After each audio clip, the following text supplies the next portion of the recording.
YDP에 오신 여러분들을 오늘도 예수님의 이름으로 축복하고 환영합니다.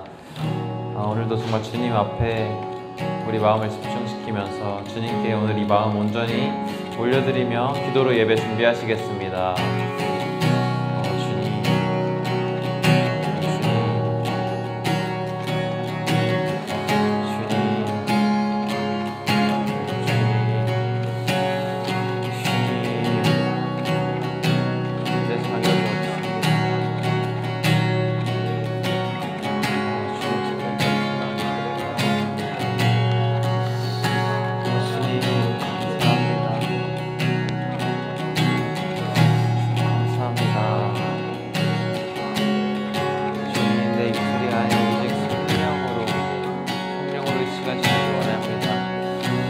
아버지 축복하십시오. 주님 이곳에 좌정하십시오.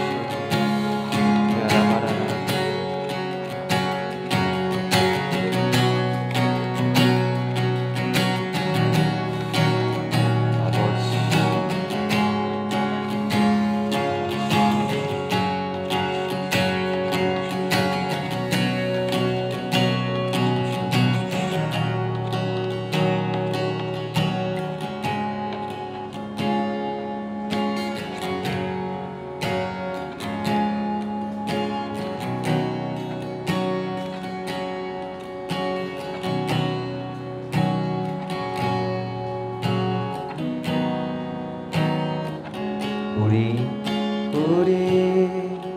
모두 예배하는 자 되어 온전히 영과 진리로 주를 예배하자. 주가 우리와 함께 영원히 함께 하시고 마르지 않는 샘물로 우리 모두 예배하는 자 되어 온전히 영과 진리로 주를 예배하자. 주가 우리와 함께 영원히 함께 하시고 마르지 않는 샘물로 우리 모두 예배하는 자 되어 온전히 영과 진리로 주를 예배하자. 주가 우리와 함께 영원히 함께 하시고 마르지 않는 샘물로 우리 모두 예배하는 자 되어 온전히 영과 진리로 주를 예배하자. 주가 우리와 함께 영원히 함께 하시고 마르지 않는 샘물로 우릴 채우시. 우리 모두 예배하는 자 되어 온전히 영과 진리로 주를 예배하자. 주가 우리와 함께 영원히 함께 하시고 마르지 않는 샘물로 우릴 채우시리라. 아멘.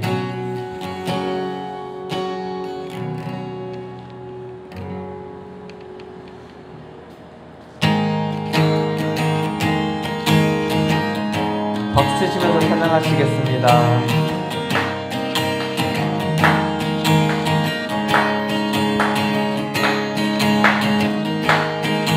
나의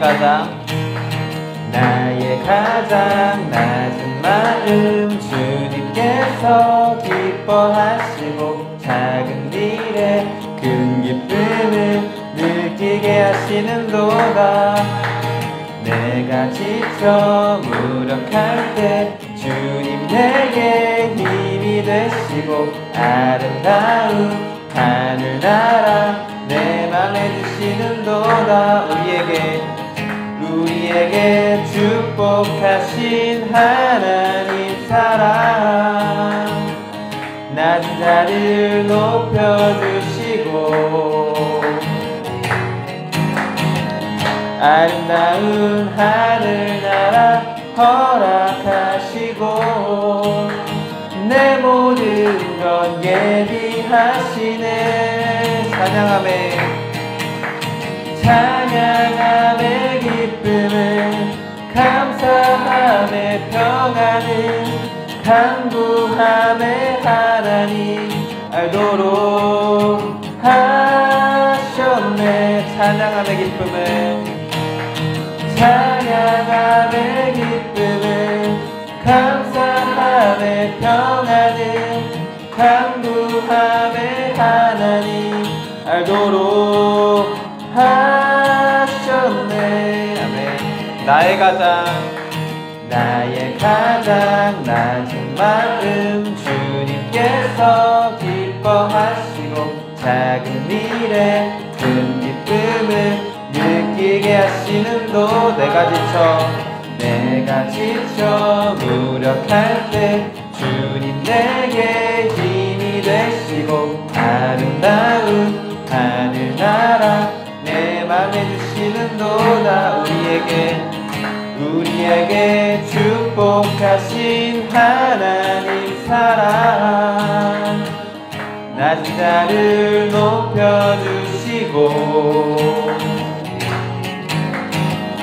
아름다운 하늘나라 허락하시고 내 모든 것 예비하시네. 다시 우리에게 축복하신 하나님 사랑 낮은 자를 높여주시고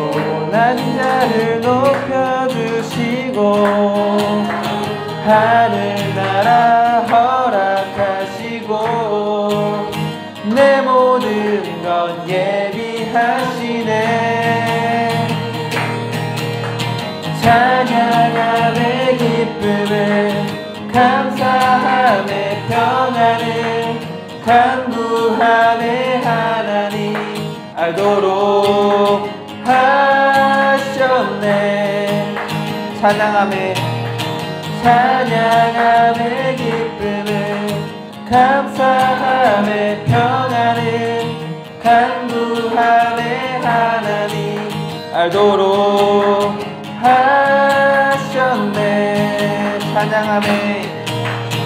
찬양함의 기쁨을 감사함의 평안을 간구함의 하나님 알도록 하셨네. 아멘.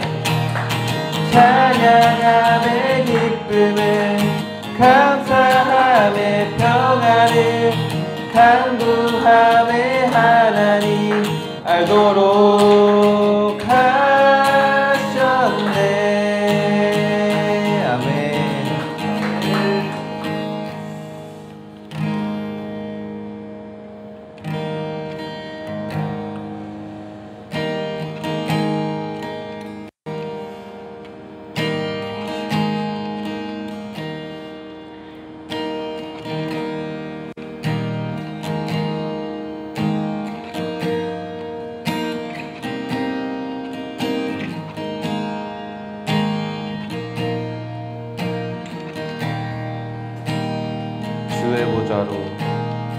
주의 보좌로 나갈 때에 어떻게 나가야 할까? 나를 구원한 주의 십자가 그것을 믿으며 가네. 주의 보좌로 나아갈 때에 나 여전히 부족하나.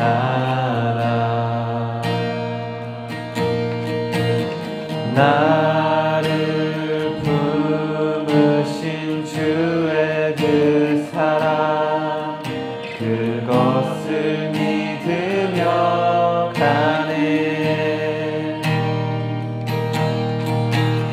자격 없는 내 힘이 아니 오직 예수님의 보혈로. 자격 없는 내 힘이 아니 오직 예수님의 보혈로.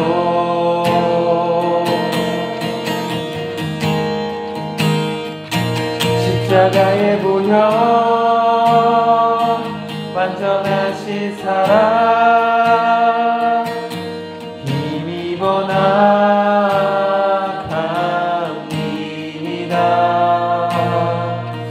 십자가의 보혈,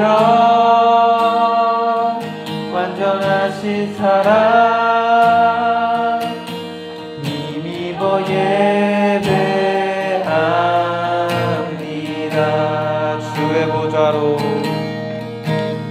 주의 보좌로 나아갈 때에 어떻게 나가야 할까?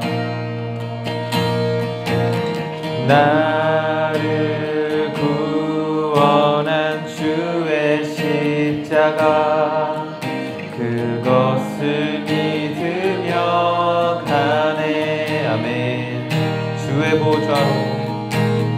주의 보좌로 나아갈 때에 나 여전히 부족하나.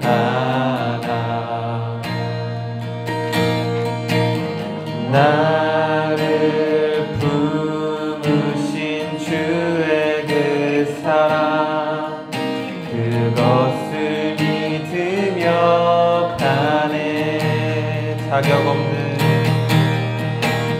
자격 없는 내 힘이 아니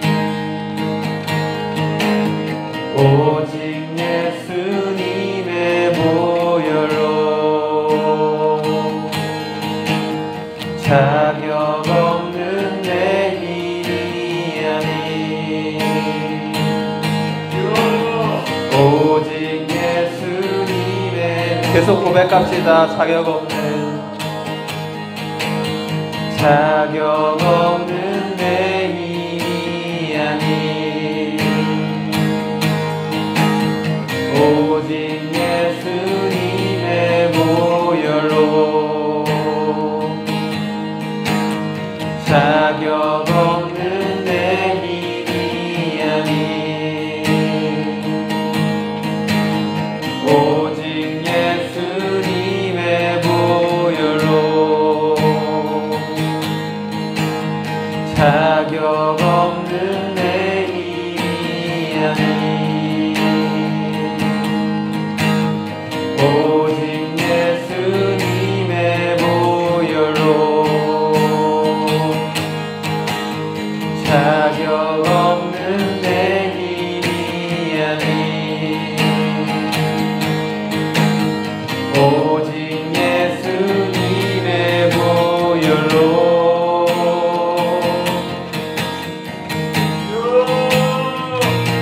십자가의 보혈, 완전하신 사랑, 힘입어 나갑니다.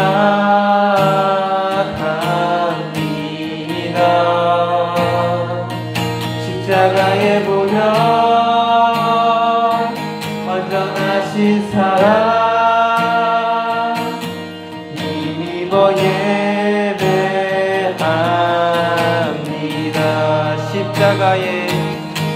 십자가의 보혈 완전하신 사랑 힘입어 나갑니다.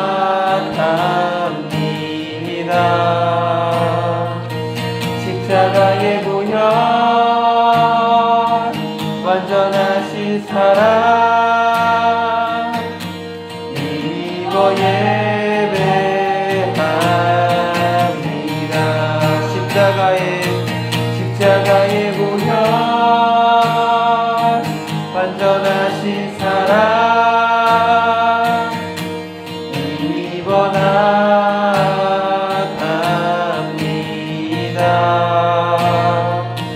십자가의 보혈 완전하신 사랑 힘입어 예배합니다. 십자가의 보혈 완전하신 사랑 힘입어 나갑니다. 아멘. 십자가의 보혈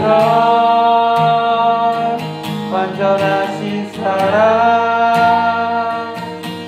힘입어 예배합니다.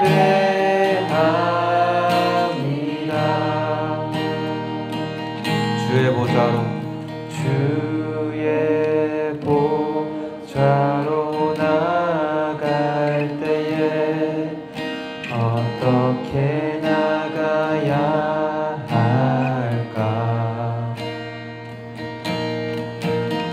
나를 구원한 주의 십자가 그것을 믿으며 가네.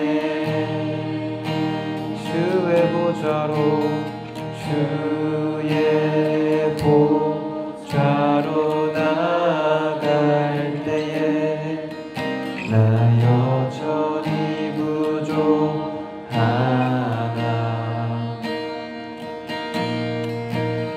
나를 품으신 주의 그 사랑 그것을 믿으며 가네.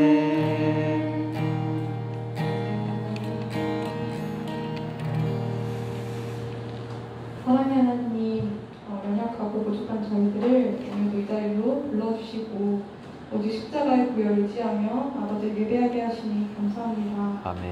주님, 우리의 세상의 짐과 모든 염려들을 이 시간 내려놓고 오직 하나님의 말씀에 귀를 기울이며 우리를 부르신 그 뜻 가운데로 가까이 나아가길 소원합니다. 아멘. 우리의 길을 열어주시고 우리의 마음을 만져주셔서 이 시간 김성환 전도사님을 통해서 하나님의 말씀이 우리 마음 가운데 온전히 심겨질 수 있도록 성령 하나님 함께하여 주십시오. 아멘. 감사하며 사랑이 많으신 예수님의 이름으로 기도합니다. 아멘.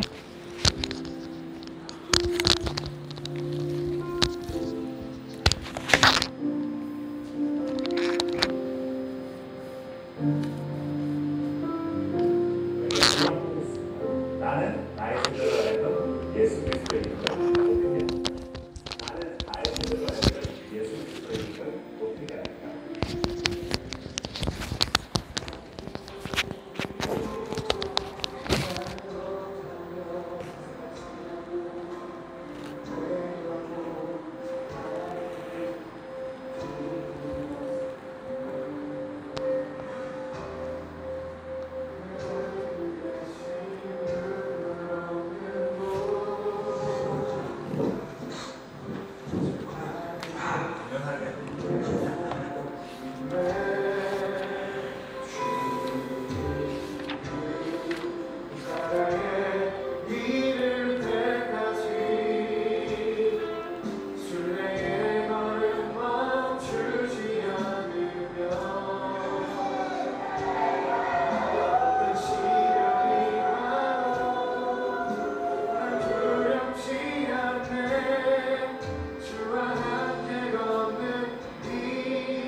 신실한 친구들.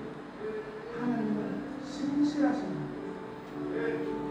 내가 너를 떠나지 않게 버리지도 않고 약속을 하는 그런 하나님. 그렇다면 하나님의 백성들의 가장 중요한 특징은 무엇일까요? 우리도 신실해. 어찌하여 환난 때에 숨으시나이까. 하나님의 마음에 합한 사람이라 불리는 다윗도 자신의 삶에서 이런 기도를 할 수밖에 없는 순간이 있었습니다. 주님 어찌하여 멈추시냐, 어찌하여 환난 때에 숨으시나이까. 예, 우리는 인생의 고난과 어려움이 찾아오는 이유와 하나님이 그것을 왜 허락하시는지 그 이유를 다 알지는 못합니다. 왜 어떤 기도는 응답받는지, 왜 어떤 기도는 극비도 무심하게 거절당하는지 알지 못합니다. 그러나 다윗은 그런 상황에서도 주님께 호소했고, 그럼에도 주님이 어떤 분이신지를 고백했습니다. 하나님이 가장 멀리 계신 것 같은 그때에도 다윗은 기도하기를 쉬지 않았다는 것입니다. 주님 왜 그리 멀리 계시고 기도를 듣고는 계시고, 그렇게라도 다윗은 기도했던 것이죠. 여러분도 그렇게 하십시오.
우리 같이 기도하고 시작하도록 하겠습니다. 제가 말씀 한 구절 읽고 기도하겠습니다.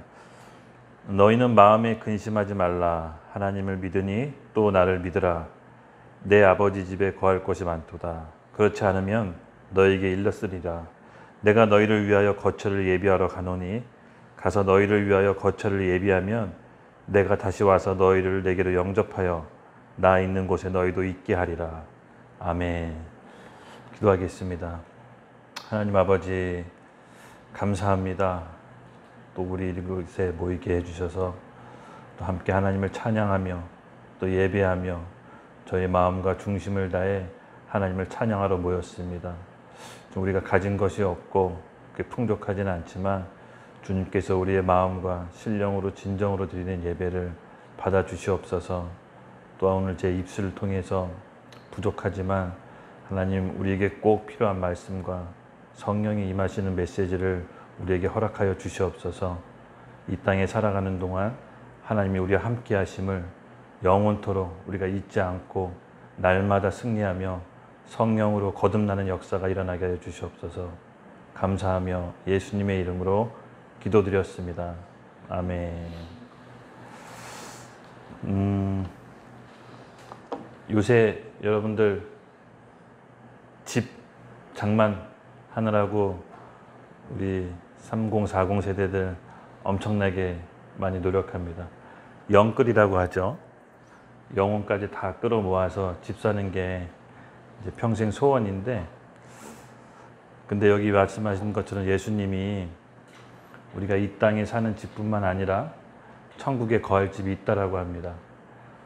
우리가 이 땅에 살아가는 집을 죽기 살기로 장만해서 고작 30년, 40년 이렇게 살면 또 누군가에게 주고 떠나가야 됩니다. 근데 예수님께서는 우리에게 천국에 거할 영원한 집이 있다고 합니다. 여러분 얼마나 천국에 거할 집을 생각하십니까? 혹은 천국에서 우리가 거할 집을 어떻게 들어가야 되는지 이 땅에 사는 동안 얼마나 많이 고민하십니까? 생각해 보면 심각한 문제입니다. 이 땅에 사는 집도 우리가 전심을 다해 영혼까지 끌어모아서 구한다고 하는데, 정작 천국에서 우리가 거할 집은 전혀 신경 쓰지 않는 것 같습니다. 저와 오늘 여러분이 함께 오늘 말씀을 듣고 같이 정말 천국에 영원히 거할 집을 우리가 사모했으면 좋겠습니다. 예수님께서는 아까 말씀처럼 천국에서 영원히 거할 집을 미리 예비하러 가신다고 했습니다. 오늘 제가 설교를 준비한 건 아니고요. 좀 잠깐 여러분에게 해주고 싶은 메시지가 있어서 특강, 약간 강의식으로 준비했습니다. 주제는 미션인데요. 우리 아까 수원하나교회 김동훈 선교사님, 요르단 중동 선교사님이신데 얼마 전에 이제 소천하셨습니다. 저도 장례식에 갔다 왔는데 우리 김동훈 선교사님 병상에 있을 때 기도하러 우리 기훈이랑도 같이 갔었어요. 근데 이제 장례식 예배드리러 이제 가는데 조금 제가 차 안에서 하나님께 좀 여쭤봤어요. 너무 안타까워서. 그래도 하나님 조금 이번 한 번만은 기적을 베풀어 주실 수 없었는지, 아직 하나님께서 데려가시기 너무 이르지 않습니까? 라고 차 타고 운전하면서 이렇게 하나님께 반문을 했었습니다. 조금 더 우리 곁에 있었으면 좀 좋았고, 하나님이 이번에 기적을 베풀어 주셨으면 정말 우리와 전 교인이 믿음이 더 자라나지 않았겠습니까? 라고 하나님께 좀 반문을 드렸어요. 그리고 나서 하나님께서 딱 뭐라고 대답은 안 해주시더라고요.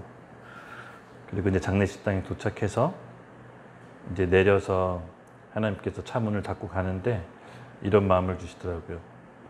동훈이는 낙원에서 아브람 품에 있고 너는 내 가족과 너의 자녀와 아내를 위해 울라라는 마음을 누가복음 말씀을 딱 생각나게 해주셨어요. 맞습니다. 우리가 최종 가야 될 목적지는 여러분 천국입니다. 우리가 뭐 어떤 신앙생활을 하더라도 천국에 가지 않으면 무슨 의미가 있겠습니까? 그렇죠? 그래서 저는 동훈 선교사님 하나님이 그 말씀을 주셔서 낙원에서 아브람 품에 있다라는 것을 믿었습니다. 그렇지, 동훈 선교사는 정말 낙원의 아브람 품에 있지.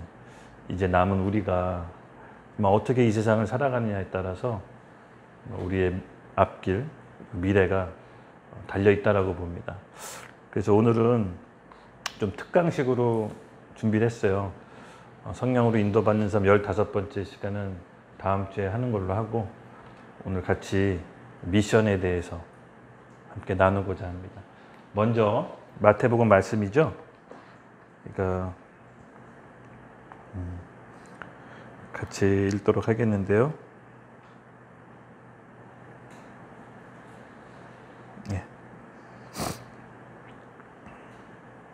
1장부터 15절 말씀입니다. 우리 같이 읽겠습니다. 시작.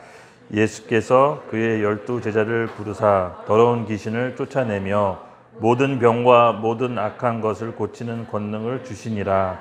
12 사도의 이름은 이러하니 베드로라 하는 시몬을 비롯하여 그의 형제 안드레와 세베대의 아들 야고보와 그의 형제 요한, 빌립과 바돌롬의 도마와 세리마테, 알페오의 아들 야고보와 다데오, 가나나인의 시몬 및 가론 유다 곧 예수를 판 자라.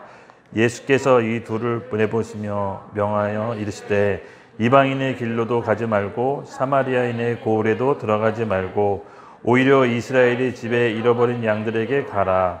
가면서 전파하며 말하되 천국이 가까이 왔다 하고 병든 자를 고치며 죽은 자를 살리며 나병 환자를 깨끗하게 하며 귀신을 내쫓으되 너희는 거저 받았으니 거저 주라. 너희 전대에 금이나 은이나 동을 가지지 말고 여행을 위하여 배낭이나 두 벌을 옷이나 지팡이를 가지지 말라. 이는 일꾼이 자기의 먹을 것을 받은 것이 마땅함이니라. 어떤 섬이나 마을에 들어가든지 합당한 자를 찾아내어 너희를 떠나가지 또 그 집에 들어가면서 평안하기를 빌라. 그 집이 이에 합당하면 너희 빈 평안이 거기 임할 것이요 만일 합당하지 아니하면 그 평안이 너희에게 돌아올 것이니라. 누구든지 너희를 영접하지 아니하고 너희 말을 듣지도 아니하거든 그 집의 성에서 너희를 내가 진실로 너희에게 이르노니 심판날에 소돔과 고모라니 그성보다 견디기 쉬우리라. 아멘. 예, 2000년 전에 그 예수님께서 이제 12 제자를 세우시고 처음으로 미션 전도를 이제 사도들에게 주셨습니다. 사실 미션이라는 거는 여러분 잘 아시겠지만 선교란 뜻으로 많이 알고 있죠. 근데 미션 영어사전 찾아보면요, 선교란 뜻보다도 그 뜻은 맨 나중에 나와 있고 앞쪽에 보면 사명, 임무 이런 뜻이 더 가깝습니다. 즉 하나님께서는 우리 믿는 크리스찬들에게 미션을 주십니다. 2000년 전 제자들에게 미션을 주셨듯이 오늘 우리에게도 동일한 미션을 주십니다. 여기 보시면요, 좀 제가 이 마태복음 10장 9절을 보면서 좀 주목해서 봤던 게 뭐냐면요, 5절, 6절, 7절, 8절입니다. 5절부터 읽을게요. 예수께서 이 12를 보내시며 명하여 이르시되 이방인들로 길로 가지 말고 사마리아인의 고을에도 들어가지 말고 오히려 이스라엘의 집에 잃어버린 양에게로 가라. 가면서 전파하며 말하되 천국이 가까이 왔다 하고. 제자들에게 예수님께서 시키셨습니다. 갈 때 어디로 가야 되는지를 말씀하십니다. 어디로 가라고 하십니까? 이방인들에게 가지도 말고 사마리아 고을에도 가지 말고 오히려 이스라엘의 집에 잃어버린 양, 즉 같은 동족, 하나님께 선택을 받았지만 여전히 예수님을 믿지 않는 같은 동족.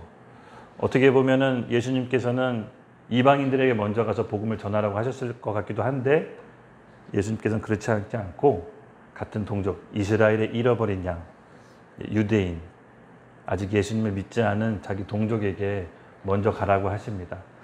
그때 뭐라고 말씀하시냐면요, 전파하여 말하되 천국이 가까이 왔다.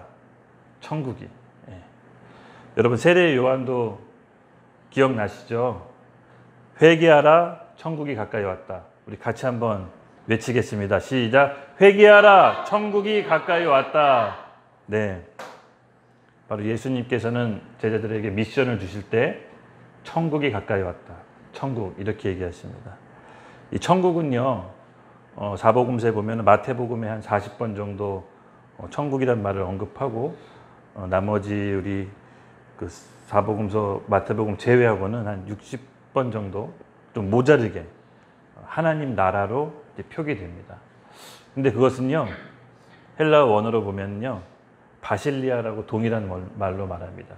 천국, 하나님 나라가 같은 말인데 바실리아가 뭐냐면요, 하나님의 통치, 하나님의 나라, 바로 하나님의 통치가 임하는 곳을 바로 하나님 나라라고 합니다. 즉 예수님께서는 제자들에게 미션을 주실 때 곧 하나님 나라가 임할 테니까 돌이키라는 말로 먼저 미션을 주십니다. 하나님 나라. 여러분, 하나님 나라가 어떤 걸까요? 하나님의 통치. 아까 우리 동훈 선교사님 그 영상 짧게 보셨지만은 저도 개인적으로 깊은 관계는 아닙니다. 근데 어쨌든 같은 교회 선교사님이시고 또 어릴 적부터 그분이 대학교 시절부터 멀리서 좀 봐왔습니다. 근데 굉장히 하나님이 그 열정적인 마음과 영혼을 사랑하는 마음이 제 기억으로는 굉장히 뜨거웠습니다. 네, 대학교 시절에 중동의 영혼들 마음을 품고 아마 그때 헌신하시기로 마음에 품으셨나 봐요. 그리고 비교적 젊은 나이지만 이제 병으로 소천하셨는데 여러분 그 동훈 선교사의 마음엔요 하나님 나라, 천국에 대한 소망이 있었습니다. 우리도 하나님 나라, 막연하게 천국에 간다 이게 아니라 우리가 예수님께로부터 받은 하나님 나라, 이 천국을 다른 영혼들에게 어떤 식으로든 설명하고 전파할 수 있어야 됩니다. 하나님께서 우리에게 불러주신 이유가 바로 복음 전도와 미션은 함께 간다는 겁니다. 좀 넓은 개념으로 말하면 선교는 물론 하나님께서 우리가 이 땅에 살아가는 대사로서 우리의 일터, 가정, 그리고 우리가 머무는 모든 곳에 우리를 통해서 하나님의 나라 통치가 임하기를 우리를 부르신 겁니다. 하지만 우리가 오늘 얘기할 거는요, 그 넓은 영역에서의 미션이 아니라 또 정말 선교사로서의 미션. 하나님께서 우리를 어떻게 부르시고 다른 영혼들, 다른 민족들의 영혼들을 어떻게 품길 원하시는지를 선교 현황을 보면서 좀 같이 좀 살펴봤으면 좋겠습니다. 물론 우리가 다 기본적으로는 선교사의 마인드로 갖고 있어야 됩니다. 무슨 해외에 나가서 직접적으로 영혼을 선교하는 분도 부르심을 받은 분도 특별히 있겠지만은 우리는 기본적으로 하나님의 미션을 받은 일꾼 선교사입니다. 아셨죠? 네. 같이 볼 텐데요. 세계 선교 현황을 같이 보겠습니다. 위기란 단어가 있는데요. 위기와 그리고 위험과 찬스, 기회가 함께 있다라는 뜻입니다. 즉 위기는 동시에 위험 요소도 있지만 한편으로는 우리에게 기회도 함께 있습니다. 이 세계 선교 현황을 볼 때 이 위기란 말이 딱 표현이 맞는 것 같습니다. 인구의 증가를 제가 한번 볼 텐데요. 여러분 여기 보면은 도표를 제가 한번 쫙 그려보고 이 1억 6천 명이 3억 5천으로 더블로 됐을 때까지는 대략 1200년 정도가 소모된다라고 합니다. 그리고 3억 5천이 7억 5천으로 또 더블로 뛸 때는요 550년 정도가 걸렸다고 합니다. 그리고 다시 이런 7억 5천 명이 15억 다시 더블로 뛸 때는 140년 정도가 걸렸다고 합니다. 이것이 이제 보면은 15억에서 30억으로 또 더블로 뛸 때는 그럼 70년. 그러니까 우리가 2000년 전에 1억 6천에서 3억 5천원 뛸 때는 1200년이라는 세월이 걸렸지만 시간이 거듭할수록 더블로 갔을 때 그 기간은 굉장히 단축됩니다. 여기 60억 인구가 있죠. 1998년도 기준으로 60억 인구가 이제 도달했는데 30억에서 60억 인구로 갈 때는 38년밖에 걸리지 않았다고 합니다. 지금 2021년도 기준으로 우리 지구의 인구가 79억이라고 합니다. 여러분들이 살아있을 때 한 2050년 정도 되면은 인구의 100억이 돌파한다라고 합니다. 여기 보시면은 이게 이제 기독교 인구의 형광색 편이 기독교 인구의 증가 추세를 이제 보여주는데요. 과연 2000년 전부터 현재까지 인구 증가율에 비해 기독교 인구는 얼마나 증가했는지를 보면은 세계 복음화가 어느 정도 추세로 이루어지고 있는지 볼 수 있습니다. 여기 보시면은 녹색 이 형광펜 표시가 기독교 인구 증가율입니다. 23%를 이 정도로 찍고 있는데 지금 결론적으로 1998년도 60억 인구에 있을 때 기독교 인구는 전체 33%라고 합니다. 이것만 통계만 조사하시는 분들이 있는데 이쪽이 한 2021년도 기준으로 여전히 기독교 인구는 33%를 유지하고 있습니다. 한 인구가 한 80억쯤 되지만 기독교 인구는 그대로 현상을 유지하고 어느 정도는 하락하지도 않았지만 크게 증가하지도 않는 인구 비해서 현상 유지하는 정도에 머물렀는데요. 아까 제가 얘기했지만 이와 같이 인구 증가가 폭발적으로 있는 상황에서 우리가 고전적인 선교 개념으로는 더 이상 늘어나는 인구에 비해 세계 복음화율을 따라잡기가 어렵게 됐습니다. 어떻게 보면 우리 모두가 이제 선교사가 된다라는 마음으로 하나님의 미션을 수행해야 될 텐데요.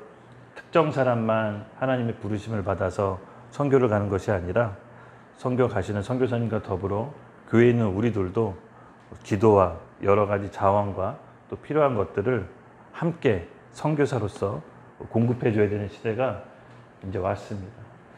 전 세계의 복음화 비율을 좀 살펴볼게요. 여러분, 전 세계 인구 중에서 25.6억 명, 그러니까 그리스도인들은 32.2% 정도밖에 되지 않습니다. 근데 상당히 많은 숫자입니다. 다른 종교에 비해. 여기서 이제 복음을 듣지 않은, 그러니까 복음을 들어본 사람들, 예수님을 믿지는 않았지만 복음을 들어본 사람들이 39.8%입니다. 약 31.7억 명이 예수 믿지 않지만 복음을 접해봤습니다. 근데 미 전도 지역이 있는데요. 한 번도 복음을 접해보지 않은 인구가 22.2억 명이나 된다고 합니다. 전체 그리스도인에 비해서 아직 22.2억 명이 한 번도 우리 예수 그리스도의 복음을 들어보지 못한 아예 미전도 종족이라고 합니다.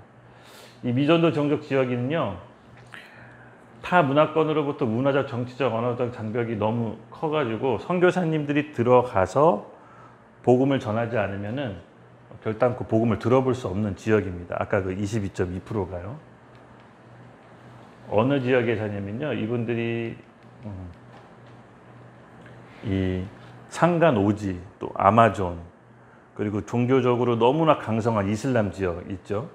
그쪽으로는 크리스찬들, 선교사님들이 갈 수가 없는데 그쪽에 있는 사람들이 22억 명 정도 된다고 합니다. 아까 우리 크리스찬들이 비율이 전 세계 비율의 32억 명이라고 그랬잖아요. 그 크리스찬 비율에서 32억 명 중에 어떻게 크리스찬들이 형성되어 있는지 한번 살펴볼게요. 32억 명이라는 크리스찬들이 있지만 사실 그 중에 로마 카톨릭을 믿는 사람들이 12.6억 명입니다. 사실 많은 숫자가 카톨릭 로마 교회를 다니고 있고 개신교가 6.01억 명, 그리고 독립기독교라고 하죠. 독립교단에 계신 분들이 15.7%, 4억 명 정도가 있고요. 그리고 정교회, 러시아 정교회, 뭐 동방 정교회 들어보셨죠? 기독교에 속하지만은 그쪽 동방 정교회가 있습니다. 그쪽이 한 2억 9천 명 정도. 그리고 성공회가 있습니다. 이쪽은 이제 영국 쪽에 속하는 건데 그쪽도 0.9억 명. 사실 크리스찬들이 32억 명이라고 하지만 그 중에 대부분 많은 숫자가 로마 카톨릭에 속합니다. 그럼 로마 카톨릭을 뺀다면 결국은 개신교가 6억 명하고 독립기독교인 4억 명인데 한 10억 명 정도. 이것밖에 되질 않습니다. 그러니까는 어떻게 보면은 로마 카톨릭도 우리의 선교 대상이 될 수가 있거든요. 근데 여러분도 혹시 로마 카톨릭 성당 다니시는 분들 혹시 대화해 본 적 있으세요? 근데 우리가 좀 받아들일 수 없는 교리가 있어요. 사실은 이 성모 마리아, 근데 그들은 성모 마리아를 숭배하지 않는다고 하지만은 실질적으로 성모상을 숭배하고 그 성모 마리아를 집안에다 잘 모시고 있습니다. 그리고 성모를 하나님과 우리의 중재자라고까지 얘기하고 또 하나님을 예수 그리스도와 동일시 이제 성모상을 여깁니다. 근데 기독교 우리 개신교로서는 절대 타협할 수 없는 교리가 있습니다. 근데 그렇지만 카톨릭 안에서도 예수님을 진정으로 믿으신 분들이 또 계세요. 카톨릭이라고 해서 전체적으로 믿음의 구원이 없느냐? 그건 아닌 것 같습니다.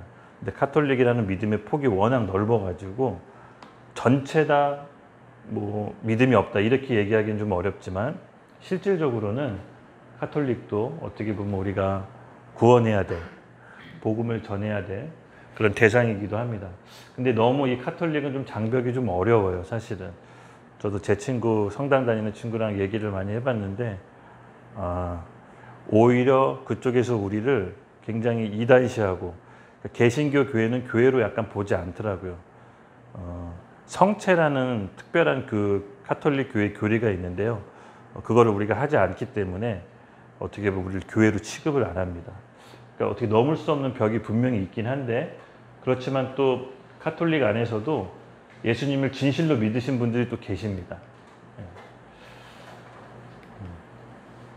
미전도 종족 잠깐 보면요. 세계의 복음화는 무엇을 의미하느냐? 바로 79억 인구 모두가 구원받는 상태를 의미하는 건지, 아니면 전 세계 모든 인구가 개인적으로 구원의 기회를 갖는 걸 의미하는 건지, 아니면 지금까지 이런 의미가 정확하지 않는 것인지, 우리가 한번 살펴봐야 됩니다. 세계의 복음화의 의미는 그 성경 구절 모두가 집단을 의미합니다. 여러분 마태복음 24장 14절 아시죠? 모든 민족에게 복음이 전파되리니 그제서야 끝이 온다. 결국은 세계의 복음화는요, 우리 한 명 한 명 예수님을 믿게 하는 것도 아니고, 또 전체적으로 복음을 전하는 것도 아니고, 민족 단위의 구원, 그리고 민족 단위의 복음화를 얘기합니다. 그래서 민족, 나라, 열방에 복음을 전했을 때 그것을 세계 복음화가 어느 정도 진행된다라고 보시면 됩니다. 그 의미는 우리 헬라어로 에스노스라고 하는데요. 오늘날의 종족을 뜻하고 성경의 세상에 있는 모든 종족에게 복음을 듣게 하라는 명령을 주고 있는 것입니다. 개인을 의미하는 게 아니라 어떻게 보면 성경의 세계 복음화는 민족 단위의 공동체를 얘기하는 겁니다. 한 종족이 복음을 들었다는 것이 어떤 의미일까요? 그러면은 예를 들어서 대한민국 사람이 복음화가 됐다 했을 때 어떤 기준으로 복음화가 됐는지 살펴보면요. 한 종족에서 2%에서 5% 이상 그리스도인들이 존재할 때, 우리나라 보통 기독교 인구가 몇 프로라고 하죠?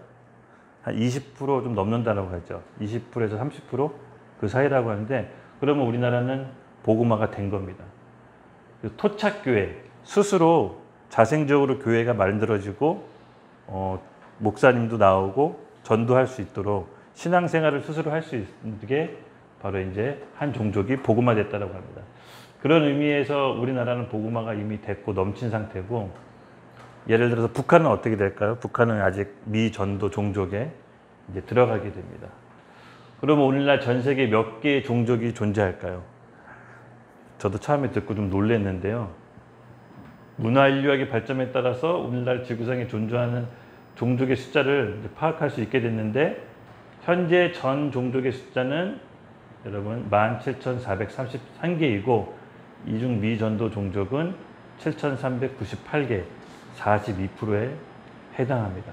인구는 대략 32억 명, 32억 7천 명이 아직 복음을 듣지 못한 미전도 종족입니다. 선교의 구조적 문제가 있는데요. 여기 좀 제가 살펴보면 전도 지역에 53명이라는 인구가 있고, 복음을 들은 지역을 말하는 겁니다. 복음을 듣고 예수님 믿는 지역 포함해서, 그리고 미전도 정도 지역, 예수님을 모르고 복음을 듣지 못한 지역이 25억 명이 있다고 합니다. 종족으로 따지면 전도 지역의 종족이 10,000개 종족이 있고, 미전도 정도 지역에 7,000개 종족이 복음을 듣지 못합니다. 근데 여기 주목해야 될 게 세 번째 그래프인데요. 선교사님들은 희한하게 전도 지역, 복음화가 되고 예수님을 믿는 사람들의 지역에 75%가 집중되어 있습니다. 선교사님들이. 오히려 미전도 지역, 복음화를 되지 않은 지역에 선교사가 25%밖에 배치되어 있지 않은 상태입니다. 이게 이제 지금 나온 통계인데요. 그럼 왜 이런 통계가 됐냐? 막대 그래프 살펴보면 이렇게 약간 휘어져 있습니다. 우리 생각에는 복음을 알지 못하는 지역에 선교사님들이 더 많이 들어가야 된다고 생각하는데, 보시는 바와 같이 전도 지역에 대부분 선교사님들이 몰려 있습니다. 여러 가지 이유가 있는데요. 월드 A, 월드 B, 월드 C 개념이 있습니다. 결국은 전도를 하는 데 있어서 여러 가지 장애물이나 어려움이 있습니다. 예를 들어서 이제 이슬람 국가들은요, 강성 이슬람 국가, 사우디나 예를 들어서 파키스탄, 지금은 선교사가 좀들 있는데 정말 들어갈 수 없는 뭐 이란 같은 데는요, 미전도 종족 지역이긴 하지만 그 옆에 선교사님이 직접 못 들어가서 다른 가능한 지역에 베이스 캠프를 차리고 왕래하지 못합니다. 그러니까 그런 정도는 들어가기가 어렵죠. 예를 들어서 북한 같은데 역시 들어가기가 어렵습니다. 그러다 보니까는 선교사님들이 쏠림 현상이 납니다. 월드 A 전도율은 50% 미만인 국가들을 의미합니다. 전 세계에 약 38개국이 있습니다. 그리고 월드 B는 전도율이 50% 넘지만 그리스도인 비율이 60% 미만인 나라입니다. 한 59개국이 있고요. 월드 C, 전도율이 95%를 넘고 그리스도인들 비율이 60%인 나라입니다. 아까 알다시피 구조적으로 문제인데요. 대부분 선교사 75%가 이 월드 C에 머무르고 있습니다. 네. 여기 보시면 국가, 선교사, 선교비가 이렇게 나와 있습니다. 네. 이런 구조적인 문제가 생기게 된 원인은 아까도 얘기했지만 선교지가 전도 지역으로 변화되고 있기 때문입니다. 오히려 이미 많은 선교사님들이 갔던 데는 이미 복음화가 사실상 많이 이루어져 있습니다. 그 선교지가 선교지가 전도 지역으로 변해가면서 어떻게 보면 그래프상으로 그렇게 좀 나와 있는 경우가 있고요. 또 로마 카톨릭이 기독교권으로 보이기 때문에 사실은 조금 통계상 오류가 있습니다. 여러분 브라질 같은 경우에는 남미나 대부분 카톨릭 지역이죠. 근데 선교가 완성된 걸로 나와요. 근데 우리 개신교 입장에서는 브라질이나 이제 카톨릭 지역은 아직도 이제 전도를 해야 될 미전도 종족 국가라고 보시면 됩니다. 근데 통계상으로는 거긴 다 복음화가 된 걸로 나와 있습니다. 오지라서 아까도 얘기했지만 너무 오지거나 종교적인 강성 이유로 접근하지 못한 데는 들어가지 못합니다. 이런 데는 어떻게 보면 미전도 지역으로 하게 되는데 또 선교 철학의 문제가 있었습니다. 어떤 분이냐면요. 아까도 얘기했지만 우리 마태복음 10장에도 얘기했지만은 복음을 전했을 때 받지 않으면 신발에 먼지 털고 나오라고 합니다. 또 다른 누가복음 10장에 보면요. 옥토에다 씨를 심으라고 합니다. 예수님이. 그러니까 그게 무슨 말이냐면은 될성 싶은 사람한테 선교를 하는 거지 그렇지 않은 사람에게는 선교하지 말라는 겁니다. 이렇게 받아들이는 경향이 있었습니다. 선교에. 그러다 보니까 누구라도 가서 전도가 될 만한 지역, 심지어 미국에서도 우리나라의 선교사님들도 파견하시는 미국 선교사님들 계세요. 그러니까 이미 추수가 진행되고 있고 성장이 급성장이 이루어지는 지역으로 선교사님들을 이제 보냅니다. 그러다 보니까 오히려 미전도 지역 선교사님들이 필요한 곳에는 이제 가지 못하는 현상이 이제 벌어지는 거죠. 여기 보면은 전방 개척 선교가 있습니다. 아까 얘기했던 추수 이론은 누구라도 가면 다 선교가 되는 대표적인 지역이 어디냐면요. 우리 시리아 내전 전쟁이 발발하면서 시리아 난민들이 이웃국가 요르단, 레바논으로 다 흩어졌는데 거기는 지금 일손이 엄청나게 부족하답니다. 그래서 아랍인들이 예수님을 믿고 돌아오는 속도가 엄청나게 빠라서 거긴 추수 지역이죠. 누구라도 가면 예수님을 영접하는 아랍인들이 너무 많기 때문에 추수 지역에 해당합니다. 반면에 전방 개척 선교는요. 모든 종족을 선교하기 위해서는 아무도 가지 않는 선교지, 열매가 적더라도 미전도 종족 지역에 가야 된다는 이 주장입니다. 양쪽 다 맞는 말입니다. 일손이 부족해서 추수할 일꾼이 부족한 곳에도 가야 되지만 아무도 복음을 들고 가지 않는 우리 척박한 미개척 지역도 가야 되는 거는 마찬가지입니다. 그리고 중요한 거는요. 이 민족주의의 부상이 있는데요. 여러분 아시다시피 1990년대 초 소련이 붕괴하면서 공산권 국가가 쭈쭈쭉 몰락하게 되는데 공산주의는 아시죠? 종교를 받아들이지 않습니다. 그러니까 소련을 비롯한 그 옆에 중앙아시아 국가들 무슨 카자흐스탄, 우즈베키스탄 이런 나라들이 전부 다 공산주의였는데 쫙 무너지고 공산주의가 해체되면서 영적인 붕괴를 맞이하게 돼요. 그러니까 이분들이 공산주의를 내려놓으면 선교하기 쉬울 거라고 이제 우리가 생각했었는데 사실은 반대의 일이 벌어집니다. 그 민족주의의 부흥이 발생하게 됩니다. 공산주의는 무너졌지만 우리 민족끼리 우리가 전에 믿던 종교, 우리가 전에 믿던 토착 종교로 다시 되돌아갔습니다. 그리고 그 틈을 타서 선교사님들이 갔을 때 그리스도인들을 엄청나게 박해하는 현상이 벌어지고 원래 있던 토착 크리스찬들 있잖아요. 지하교회 크리스찬들도 엄청나게 박해하기 시작했습니다. 현재도 120여 개 국가에서 선교사회들 입국을 금지하거나 제한하고 있습니다. 그리고 또 하나 중요한 거는 요즘 세태와 가치관입니다. 이것을 또 선교를 어렵게 만드는데요. 아시다시피 포스트 모더니즘, 절대 진리를 인정하지 않죠.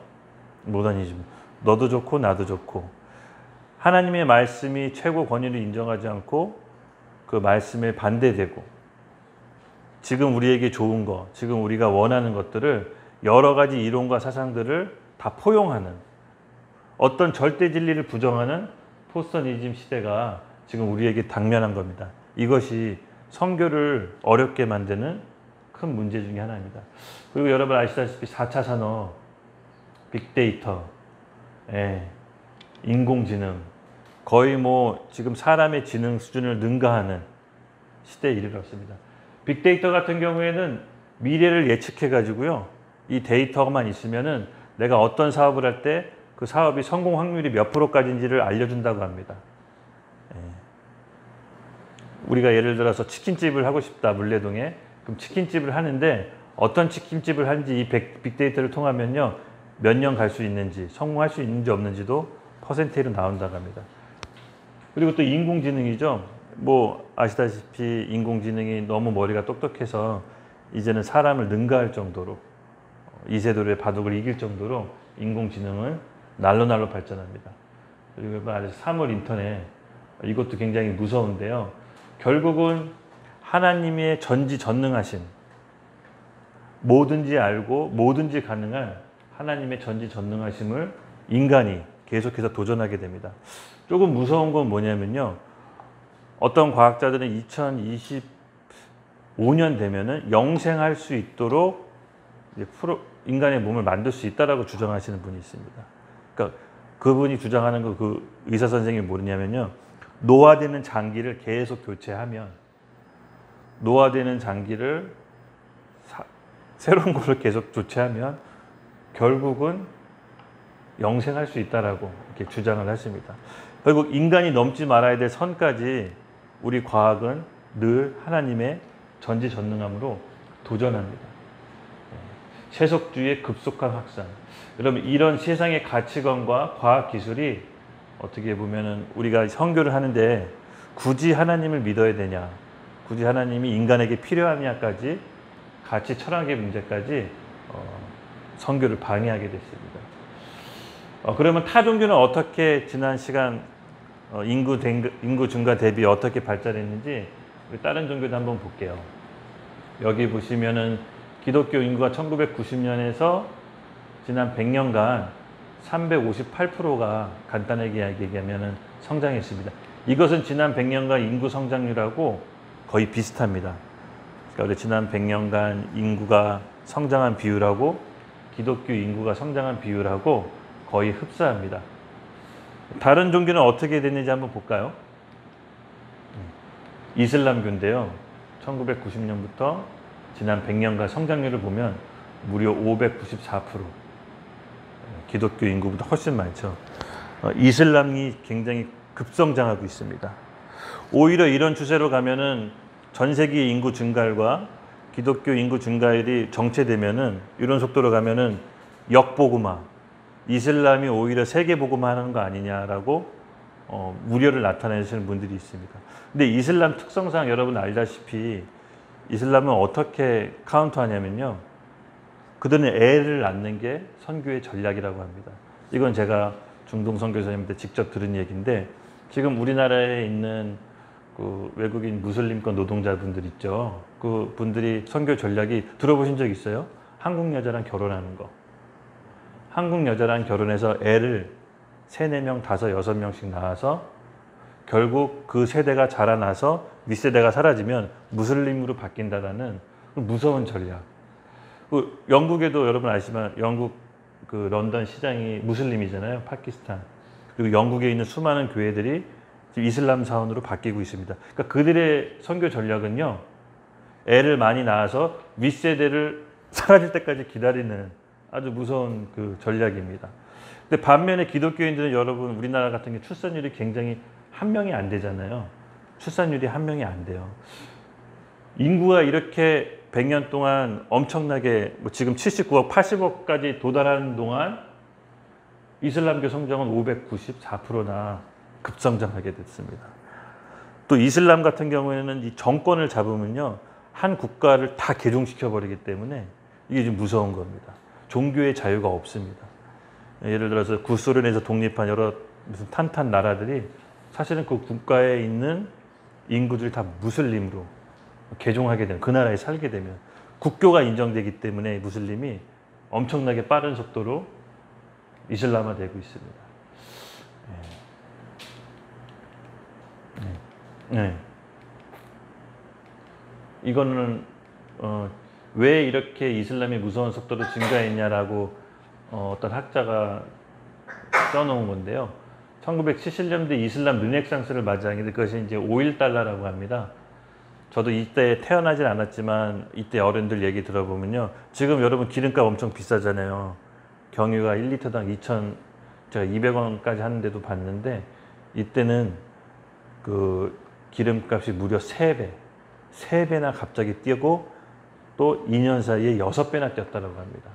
그러니까 갑자기 석유 부국이 됐어요. 중동 국가들이, 산유국들, 사우디, 카타르, 오만 같은 데가 갑자기 돈을 엄청나게 벌어서, 이들은 무슬림들은, 기독교는 이제 11조 개념이 있잖아요. 이들은 자기의 수입의 20%를 알라한테 바치는 그런 율법이 있대요.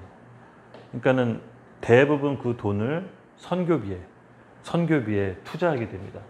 이때 그래서 엄청나게 무슬림들이 급성장을 하게 됩니다. 여기 힌두교가 있는데요. 여러분 힌두교도 대부분 이게 인도 사람들이 힌두교를 믿는데요. 399%나 성장했는데, 인도 사람들이 힌두교는 조금 인구 성장하고 비례한다고 합니다. 인도가 이제 한 10년 후면 세계 인구 1위를 중국에서 인도로 역전한다고 하네요. 엄청나게 인구가 급부상해서 거기에 따른 결과라고 합니다. 근데 불교는 조금 안타깝게도 오히려 세계 인구에 비해서 불교 신자는 좀 줄어든 추세로 나옵니다. 근데 비종교, 그러니까는 아무것도 안 믿는 무신론자들도 28% 정도 성장했습니다. 이런 추세로 봤을 때, 종합적으로 봤을 때 기독교는 인구 성장에 비해서 어느 정도 선전을 한 것 같은데, 주목해야 될 거는 이제 이슬람교가 엄청나게 세력을 떨치고 있고요. 나머지는 그냥 좀 비등비등한 것 같습니다. 그래서 우리 이슬람, 그리고 미전도 종족 지역, 그래서 40창이라는 게 있는데 북위 10도와 40도 사이, 예를 들어서 전 지구를 지도를 펼쳐놨을 때 어느 지역이 미전도 종족 지역이냐라고 봤을 때 북위 10도와 40도 사이가 우연의 일치처럼 그 부분에 있는 국가들이 아직 복음을 듣지 못한 미전도 종족 지역으로 나오게 되어 있습니다. 그래서 이 40장 창문을 불리는 지역을 여기 보시면 있죠? 북위 10도와 40도, 이 지역들이, 미전도 종족 지역들이 굉장히 많이 남아 있습니다. 여기 보이시면 중동의 국가와 북아프리카 국가들이 대부분 여기에 이제 속하게 되어 있는데요. 이게 아직까지 우리가 복음화가 돼야 될 집단입니다. 지역입니다. 이 지역에는요, 지구상 인구의 4분의 3 엄청난 인구가 살고 있습니다. 가장 복음 전파가 안 된 지역들이고요. 또 이슬람, 힌두교, 불교의 중심 지역입니다. 이 지역의 그리스도인들 10분의 9가 엄청나게 핍박을 받고 있고, 또 1억 명의 아이들이 중노동에 시달리고 있습니다. 아무래도 이제 이슬람권이나 이쪽에 경제 성장이 좀 더딘 데는 아이들을 노동력을 착취하고 그들의 노동력으로 아직도 많은 생산을 하고 있습니다.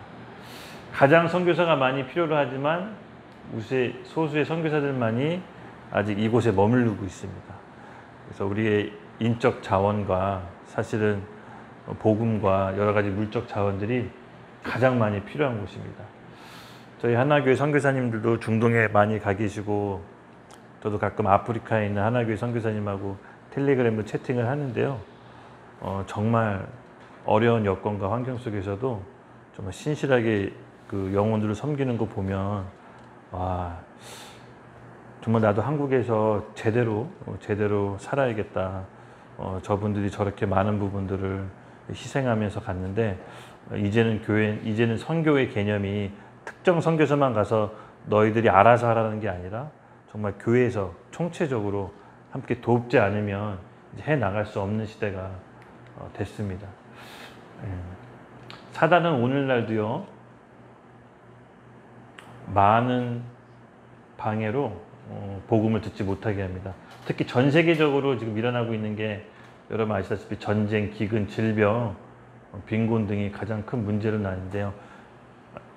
전쟁도 지금 일어나고 있고 기근, 질병, 코로나도 그렇지만은 극심하게 지금 벌어지고 있습니다. 저도 이 말에 좀 동의를 해요. 왜냐하면 사람이 너무 힘들면 복음을 들을 수가 없거든요. 너무 가난하고 너무 힘들면요, 당장 내 눈앞에 있는 현실적인 문제가 해결이 필요한 거지 우리가 들고 가는 복음이 그 사람들에게 딱 와닿지는 않습니다. 그래서 선교사님들이 가장 빈곤 지역에 가서 가장 먼저 하는 게 먹을 거 해결해주고 입을 거 이런 것들을 먼저 해결해 준다고 합니다. 왜냐하면은 당장 현실적으로 어렵고 힘든데 그 복음이 들어갈 리가 없잖아요. 그래서 그런 부분도 우리에게 필요합니다.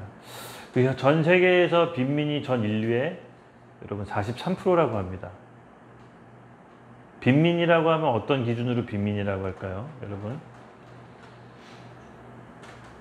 빈민이라고 하면 어떤 기준으로 좀 빈민이라고 생각이 드세요? 여기 보면은 저도 요번에 좀 배운 건데요. 1년의 소득이 500불, 500달러, 1달러에 1200원 하나요?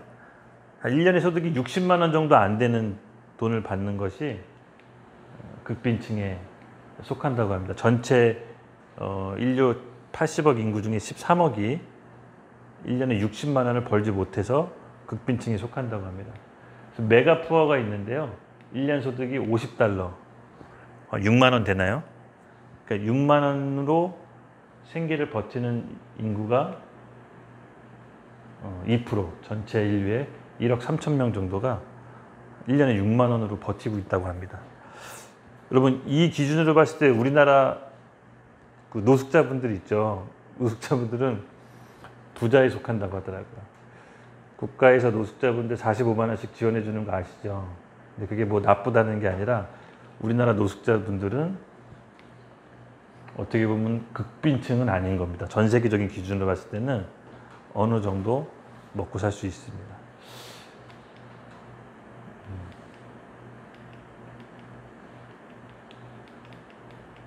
네. 그 데이비드 바레트의 통계에 의하면 매년 죄로 인해서 소모되는 돈이 1년에 9조 2,500억 불. 이게 대충 어느 정도인지는 모르겠어요. 9조 2,500불 달러면은 어느 정도만 해요? 어마어마한 돈이죠. 그러니까는 죄로 인한 돈이니까 여러 가지 다 섞여 있습니다. 뭐 포르노 사업부터 해가지고 여러 가지 죄로 인해서 인류가 소모되는 거, 우리가 여러 가지 죄로 인해 쓰는 돈이 이런 엄청난 돈이라고 합니다. 이런 문제는 비그리스도인 때문에 생기는 문제일까요? 그렇지 않습니다. 여러분, 우리 크리스찬들이 여기 보면 미국인들의 평균 헌금액이 1년 수입의 1.6%라고 합니다. 미국 사람들, 크리스찬들도 굉장히 복음주의자들은 신실하게 신앙생활 하는데 또 11조 내시는 분들도 극히 드물다고 합니다. 근데 만약에 이 미국의 그리스도인들이 정직하게 11조만 한다면 매년 1,000억 불씩 돈이 남게 된다고 합니다. 그러니까 그리스도인들, 믿지 않는 사람들 말고요. 1,000억 불이라 하면 잘 감이 안 오는데 한 얼마 정도 되나요? 1,000조 되나요? 60억 불이면 매일 굶어 죽는 어린이가 2만 명을 살릴 수 있다고 합니다. 매일 굶어 죽는 어린이를 2만 명. 1,000억 불이면 가난한 나라에 10년 동안 투자하면요, 지구상의 빈곤이 거의 해결된다고 합니다. 이게 뭐냐면요, 미국의 그리스도인들이 11조만 제대로 낸다면, 하나님의 말씀대로 11조만 낸다면 대부분의 가난한 나라의 10년 동안의 궁핍함이 해결된다고 합니다.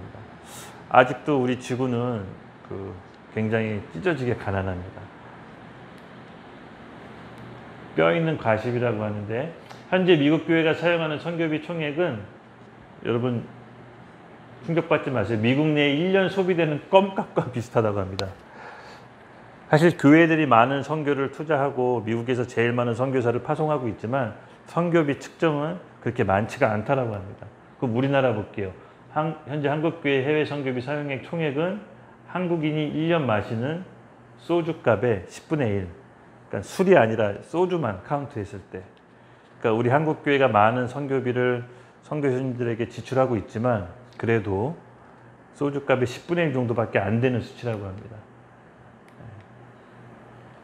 그러면 이렇게 선교만 암울하고 정말 빛이 없어 보이냐? 그렇지 않습니다, 여러분. 여기서부터 이제 하나님의 놀라운 역사하심이 있는데요. 어떻게 보면은 하나님이 전 지구를 틀어 기존에 먼저 부흥과 축복을 받았던 서구 사회와 우리나라들이 어떻게 보면 우리나라 같은 이런 축복받은 나라들이 이제 점점 그 무게 중심 축을 여러분 이제 지도 보시면 알겠지만 다른 제3세계의 나라로 옮겨가면서 그들로 하여금 세계 선교를 감당하게 하십니다. 그 대표적인 나라가 어느 나라일 것 같습니까, 여러분? 커다란 부흥의 시기가 언제였을까요? 기독교 역사상 가장 큰 부흥의 시기는 초기 400년이라고 했답니다. 그리고 18세기, 19세기에 큰 부흥사들이 나타나서 부흥을 일으켰는데 어떤 한두 명의 걸출한 인물들이 부흥하는 시대는 끝났습니다. 우리나라가 바로 역사상 유례 없는 부흥의 시기에 지금 살고 있는데요. 남미, 아프리카, 아시아가 대표적인 대륙입니다. 남미는요, 여기 대부분 보시면 알겠지만 이 브라질 있잖아요. 대표적인 카톨릭 나라인데 온두라스, 파나마, 과테말라 이쪽 지역하고 브라질이 엄청나게 지금 대추수가 일어나고 있다고 합니다. 우리는 모르고 있지만 우리는 우리나라에밖에 모르지만은 지금 이쪽 지역이 정통적인 카톨릭 국가들이 개신교로 엄청나게 개종을 하고 있는데요. 약 6억 4,756만 명이 1900년대 신자 수가 20만 명이었는데요. 무려 600배가 증가가 일어났다고 합니다. 거의 기적적인 일이라고 하네요. 이쪽은 카톨릭이 꽉 잡고 있어가지고 이게 선교사님들이 봤을 때 연구 대상이래요. 어떻게 브라질이나 중남미에서 개신교소가 이렇게 폭발적으로 증가하느냐. 하나님의 역사하심이라고 합니다. 그리고 아프리카가 있는데요. 1900년대까지만 해도 880만 명. 극히 기독교 숫자가 적었습니다. 근데 오늘날 여러분 보시면요. 6억 3,982만 명인데요. 이 사하라 사막 중심으로 이 남부 검은 아프리카라고 하죠. 이 사하라 중심으로 위에는 흰 아프리카라고 하는데 주로 백인과 같은 사람들이 사는데 이 사하라 사막 남부에는 검은 아프리카라고 해서 흑인들이 많이 삽니다. 여기에 엄청난 부흥이 일어나 가지고요. 거의 뭐 나이지리아 같은 경우에는 국교를 이제 기독교 국가라고 해도 될 정도로 엄청나게 부흥이 일어나고 있다고 합니다. 우리는 잘 모르지만 아프리카 대륙 사하라 그 이남 지역에는 63%가 그리스도인이 기독교인이 됐다고 합니다. 이 아시아 지역인데요. 아시아 지역에서 가장 인구도 많고 가장 어떻게 보면 복음에 들어온 역사가 빠른데도 불구하고 워낙 인구가 많다 보니까요. 8.8% 그리스도인들이 있다고 합니다.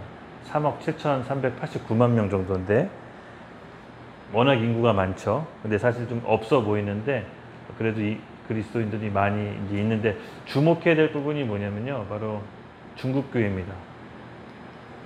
여러분 중국 교회 한번 얘기 들어본 적 있으세요? 중국 얘기 많이 들어보신 적 있지만 이 중국 교회가 공산당의 모택동이 문화혁명을 일으키면서 중국 기독교인들을 다 말살했습니다.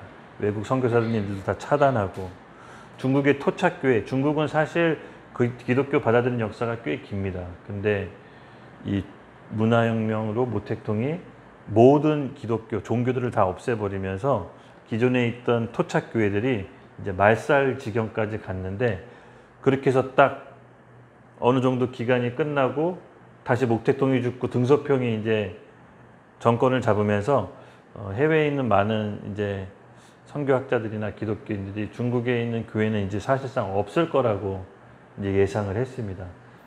왜냐하면 박해가 정말로 심했거든요. 그때 당시 중국 교회에 계신 분들 그 간증하시는 거나 그런 얘기를 건너 들어보면요. 진짜로 엄청나게 박해가 심했다고 합니다. 여러분이 상상할 수 없을 정도로. 근데 막상 중국 교회를 뚜껑을 열어보니까 사실상 1억 명이 넘는 크리스찬들이 지하 교회에 형성되고 있어서 놀랐다고 합니다. 거의 선교의 실패지다라고 이제 19세기 말 19세기에 이제 많은 서방에 있는 교회들이 많은 투자와 선교사를 보냈지만 도대체 기독교가 뿌리를 내지 않아 가지고 중국은 아마 전도가 안 될 거라고 예상했지만 사실은 그 정반대로 성령께서는 중국을 역사하고 계셨습니다. 네, 중국의 부흥인데요. 중국 교회의 부흥의 요인은 성령이라고 많은 사람들이 얘기합니다. 예기치 못한 성령의 역사를 중국 교회가 이제 경험하게 됐는데요. 막 중국 사람들이 복음을 성경책이 없어가지고 한 사람이 얘기해 준 걸 한 사람이 적어가지고 그쪽 복음을 다른 마을로 가서 나눠주고 또 아픈 사람이나 힘든 사람이 있으면 그 마을에 가가지고 손을 얹어서 기도하면 병이 낫는 어떻게 보면 사도시대의 그런 성령의 이적과 역사가 곳곳에서 드러나서 뭐 그때는 엄청나게 크게 역사를 했다고 합니다. 저도 이제 경험해보고 들은 얘기를 이제 말씀드리는 겁니다. 중국에서처럼만 성령이 부어진다면은 이 세계 선교학자들이 생각이 바뀌어지기 시작했습니다. 왜냐하면 인구 증가에 비해서 이런 식으로 기독교가 성장한다면 세계 복음화가 이루어질 수 있겠느냐라고 많이 의심했는데 완전히 중국 교회를 보면서 바뀌기 시작했습니다. 이런 식으로 중국의 부흥이 일어난다면 한 세대 만에 세계 복음화가 완성될 거라고 이제 얘기를 했습니다. 여러분 요엘서 2장 28절을 좀 같이 읽어볼게요. 시작. 그 후에 내가 내 영을 만민에게 부어주리니 너희 자녀들이 장래일을 말할 것이며 너희 늙은이는 꿈을 꾸며 너희 젊은이는 이상을 볼 것이며. 아멘. 여러분 여기서 똑같은 이 말을 사도행전 이전에 베드로가 사람들에게 설교를 합니다. 근데 베드로는 어떤 말을 덧붙였을까요? 이 앞에다가 말세, 마지막 때 내 영을 만민에게 부어주리니 너희 자녀들은 장래일을 말할 것이며 너희 늙은이는 꿈을 꿀 것이며 너희 젊은이들은 이상을 볼 것이다. 예, 여러분 지금은 성령이 역사하는 시대입니다. 바로 성령께서 늦은 비 단비처럼 우리에게 부어주십니다. 중국 교회를 통해서 많은 선교학자들이 생각이 바뀌기 시작했어요. 선교가 오래 걸릴 거라고 생각을 완전히 바꾸고 한 세대 만에 성령이 역사하시면 이룰 수 있다라고 생각이 바뀌었습니다. 즉 선교는요 성령님이 하시는 거지 우리가 인간의 힘으로 하는 것이 아니라는 겁니다. 그러니까 우리 인간은 도구로 쓰임 받는 거지 일은 성령님이 하십니다. 근데 중요한 건 뭐냐면요 준비되어 있는 사람들이 있어야 성령이 그 위에 부어졌을 때 복음 전도가 폭발적으로 일어납니다. 어떤 준비된 사람이냐? 저는 단언코 얘기할 수 있는데요. 자기 부인과 십자가를 지고 예수님을 따르는 사람들이 저는 준비되어 있는 등불이라고 봅니다. 그때 그 준비되어 있는 사람들에게 성령이 부어주시면 중국교회 같은 부흥이 다시 새롭게 일어날 것입니다. 제가 아까 서두에도 얘기했죠. 여러분은 천국의 집을 짓고 있는지. 현실적인 집도 매우 중요합니다. 저는 그게 중요하지 않다라고 얘기하는 것이 아니라 그만큼 천국의 집도 너무 중요합니다. 예수님께서는 천국에 우리가 살 집이 거할 집이 있다라고 얘기하십니다. 저는 오늘날 우리가 어떻게 사느냐에 따라서 천국에서 거할 수 있는 집이 달라진다라고 봅니다. 바로 날마다 자기 십자가를 지고 자기를 부인하는 삶을 사는 사람들에게 성령께서 늦은 비 단비처럼 기름 붓듯 부어주십니다. 그렇게 거듭난 우리에게 사역과 사업과 일과 가정과 직장, 하나님의 나라 통치가 임할 수 있도록 우리를 도구로 사용하실 줄로 믿습니다. 왜냐하면 우리에게 하나님께서는요 미션이라는 걸 주셨거든요. 바로 영혼구원. 영혼구원. 저도 20, 30대를 지나면서 생각했지만 그때는 잘 몰랐어요. 왜냐면 가장 큰 문제가 내 앞가림이었거든요. 내 현실적인 문제, 내 직장, 결혼, 차, 그냥 이거에만 늘 급급해서 살았는데 지나고 나고 보니까 하나님께서 그때마다 저한테 주셨던 말씀이 있었습니다. 제가 설교 때도 얘기했죠. 그의 나라와 의를 먼저 구하라. 제가 뭘 필요할 때마다도 하나님께서 그 말씀을 주셨어요. 근데 이제 시간이 지나 보니까 알 것 같았어요. 하나님이 준비시키고 있었다는 걸. 어떤 준비? 천국에 거할 집, 바로 우리 공동체. 제가 요새 많이 느꼈습니다. 우리가 비록 적은 인원이지만 하나님께서는 우리 공동체를 저는 쓰실 줄로 믿습니다. 어떤 방향으로 쓰실지는 저도 감이 안 오지만 그냥 성령께 의지하며 가려고요. 정말 제가 기도하면서 제가 제 앞길을 묻고 제가 인생의 중요한 결단을 낼 때 금식으로 기도했던 적이 몇 번 있는데 하나님께서는 그때마다 저한테 제 앞길을 분명히 가르쳐 주셨거든요. 근데 공동체였어요. 공동체. 왜냐하면 하나님이 지금은 마지막 때고 마지막 때를 준비하는 신부를 공동체에서 준비하라는 마음을 저한테 강하게 주셨거든요. 저라고 왜 기회가 없었겠습니까? 그렇죠? 저라고 인생의 찬스가 몇 번 있었습니다. 근데 그때마다 그 찬스를 잡지 않았기를 너무 잘했다. 너무 참 잘했다. 라는 생각이 요새 들은 많이 들어요. 그렇다고 해서 제가 뭐 풍족하거나 뭐 크게 성공한 건 아닙니다. 그러나 제가 천국에 거할 집이 있다는 것을 알고 그것을 믿고 있기 때문에 그렇다고 해서 현실을 외면하는 것은 아닙니다. 저는 그것이 더 실제적이라는 겁니다. 여러분도 그런 소망을 갖기 원합니다. 오늘 미션이라는 것은 사실 거창한 사람들이 가는 게 아닙니다. 평소에 나를 부인하고 나를 십자가를 지고 주님을 따르는 사람들이 하나님께 주어주시는 임무자 사명입니다. 여러분 우리를 주님께서 군사로 부르셨어요. 군사는 부르신 일을 기쁘게 해드릴 뿐입니다. 그렇죠? 저와 여러분도 부르신 겁니다. 그래서 이 자리에 모이게 하신 거고 저는 믿습니다. 지금 당장 마음의 부담이 있을지 모르겠지만 그 마음의 부담도 하나님이 점차 새 마음으로 바뀌어주실 겁니다. 기쁨으로 따라갈 수 있게. 그런 거를 저는 진짜 소망을 해요. 같이 갑시다. 아멘이라고 크게 하셨습니다. 내가 옆에서 들었습니다. 그래서 지금 시대는 여러분 US의 말처럼 성령이 전 세계로 부어지는 때입니다. 성령이 부어지는 정신 바짝 차리고 깨어 있으셔야 됩니다. 하나님이 역사하실 때 그에 같이 편승해 가야 됩니다. 우리는 우리 대한민국 이 물레동 각자 여러분 가정, 집 이 매너리즘에 빠져서 이거를 못 벗었는데요. 조금만 눈을 들어서 주변을 살펴보십시오. 성령께서는 우리를 부르고 계십니다. 물론 현실적인 문제 없지 않습니다. 근데 제가 우리 야외 예배 때 말씀 들어나죠? 혹시 기억나세요? 불뱀. 이스라엘 백성이 광야에서 너무나 불순종할 때 하나님이 불뱀을 푸십니다. 근데 하나님께서 딱 모세를 통해 말씀하셨어요. 불뱀 보지 말고 장대에 달린 놋뱀 봐라. 불뱀은 우리 현실적인 근심과 염려입니다. 우리 문제가 늘 불뱀처럼 우리를 달려들지만 우리에겐 믿음을 요구하십니다. 그 불뱀 보지 말고 장대에 달린 놋뱀 예수 그리스도를 봐라. 그러면 살리라.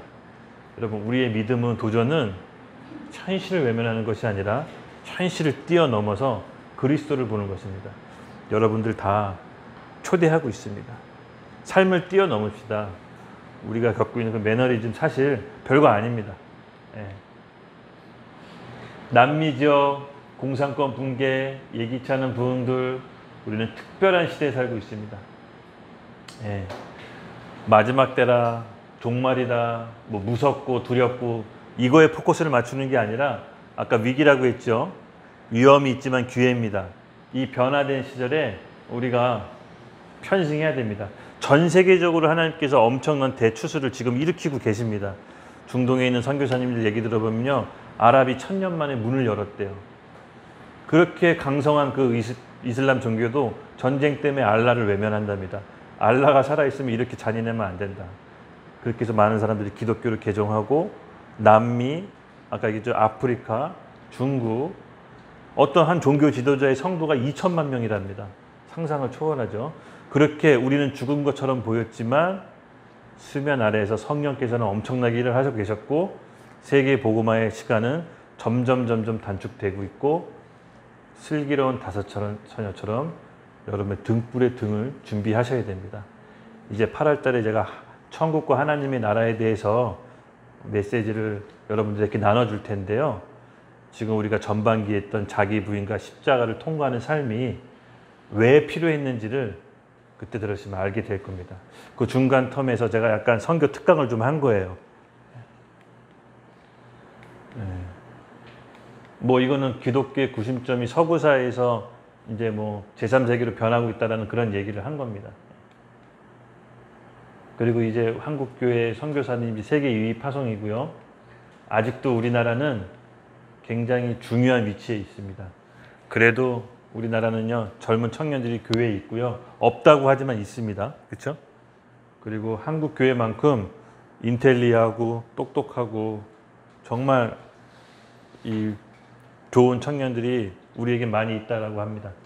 우리에게 빚진 마음이 있습니다. 여러분, 저는 사실 모르겠어요. 저와 여러분은 8, 90년대에 태어났잖아요. 되게 축복받을 때 태어난 것 같아요. 저 어릴 적에 되게 자유로웠거든요. 예, 그냥 되게 자유로웠어요. 뭐 밤늦게 놀아도 뭐라는 사람 없고. 근데 우리 밑에 있는 세대만 해도 그렇게 자유롭지 않았습니다. 윗세대만 통금이 있었고요. 12시 되면 빨리 집에 가야 됐고 굉장히 폐쇄적이었고 나라가 어두웠습니다. 그리고 두 윗세대는 너무 가난했고요. 너무 가난했고요. 저희 아버지 항상 6.25 때 얘기하면은 정말 와닿지가 않았어요.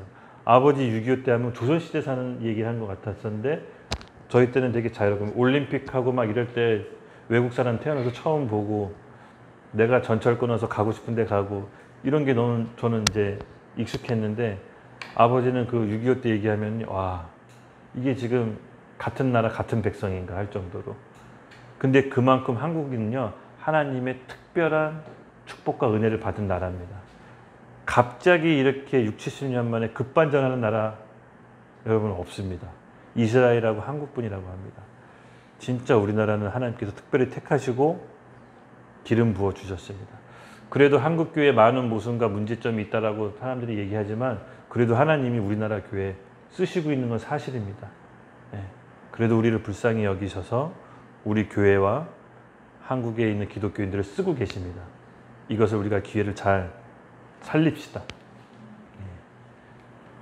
그래서 다양한 복음 전파 기회들은 뭐 여러 가지 있다라고 하는데 제가 좀 이거는 우리가 앞으로 고민해야 될 문제지만 뭐 우리도 유튜브 채널이 있고 이 유튜브 채널을 다른 해외에서 서버로 해서 전 세계로 또 방송하시는 분들이 또 계시더라고요.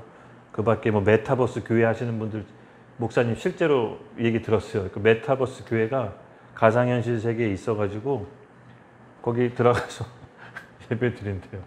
그 목사님 설교하시면 그 메타버스 그 교회로 모인다고 합니다. 부산의 한 목사님을 만나 뵙고 얘기 들었는데 그러면 그게 실질적으로 교회로 생각하냐 그랬더니 거기 오시는 분들은 교회로 생각한대요. 이런 것들을 어떻게 받아들여야 될지 모르겠지만 시대는 급변하고 있고 복음 전파는 다양하게 우리 생각 이상 너머로 펼쳐지고 있습니다. 물론 꼭 그 지역에 들어가서 복음을 전해야 되는 선교사님도 계시지만 우리 선에서 후방에서 할 수 있는 일들도 엄청나게 많습니다. 중요한 건 내가 하고 싶냐 이겁니다. 예수님께 우리에게 불러주신 그 제자의 사명을 다 하고 싶냐. 여러분 우리가 꼭 이 성령이 임하는 이 마지막 때에 편승해서 갑시다. 내 문제에만 머물러 있지 말고 조금 눈을 들어서 주변을 봅시다. 하나님이 어떻게 일하고 계시는지 그리고 내 현실적인 문제도 기도로 드립시다. 주님 내가 주님의 멍에를 맬 테니까 주님 저의 멍에를 메어 주시옵소서라고 기도합시다. 아셨죠? 기도하면 하나님께서 우리의 무거운 멍에를 끌어주실 겁니다. 저는 믿습니다. 우리 같이 기도할게요. 우리 같이 기도합시다. 하나님 아버지 감사합니다. 정말 이 마지막 때 급변하는 이 시대에 정말 우리가 무엇을 바라보고 살아야 되는지를 다시 한번 알려주시옵소서. 예수님께서는 천국이 우리의 거할 집을 예비하신다고 했습니다. 천국을 소망합니다. 또한 우리가 이 땅에 살아가는 동안 예수님의 제자로 살기 원합니다. 하나님께서 우리에게 부어주신 비전과 소명을 구체적으로 알려주시옵소서. 이 예배를 통해서 각 사람에게 우리의 비전과 소명을 구체적으로 알려주시고 그 성령의 음성에 따라 온전히 순종하며 드리는 삶을 살 수 있도록 우리를 이끌어 주시옵소서. 말로만 찬양하기 원치 않습니다. 정말 진실로 하나님이 제 입에서 나오는 입술로 찬양받고 우리 삶이 예배가 되어 하나님이 기뻐하시는 온전하신 뜻을 우리 삶을 통해 통치할 수 있도록, 하나님 나라가 통치할 수 있도록 우리를 각자 한 사람 한 사람 세워주시옵소서. 감사합니다. 예수님의 이름으로 기도드렸습니다. 아멘.